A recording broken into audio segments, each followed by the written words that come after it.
Hello दोस्तों, राधे राधे। आज मैं एक सोहर गीत का उठान गीत गाने जा रही हूँ। अगर आप सभी को अच्छा लगे तो प्लीज़ लाइक करना, कमेंट करना और मेरे चैनल को सब्सक्राइब करना।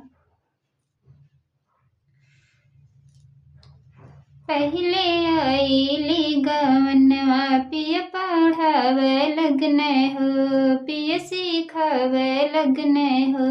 धन हमारी मायरिया बड़ी का फरतून से बचाई के रहा। धन हमारी मायरिया बड़ी का फरतून से बचाई के रहा।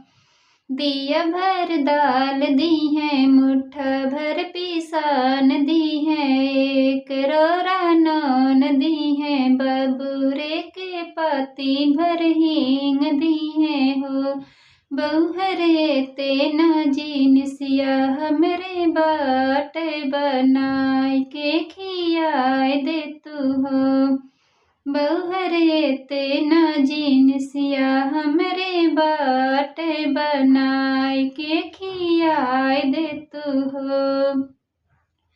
16 मर्दा बाटे, 16 मेहरारू बाटिन। 16 लड़का बाटे, 16 अरवाह बाटे। 16 चरवाह बाटे, 16 कुकुर बाटिन। 16 बिलार बाटिन हो।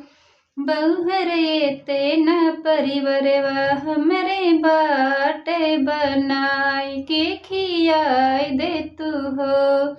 बहुहरे ते न परिवरवा हमरे बाट बनाए के खियाए दे तू हो।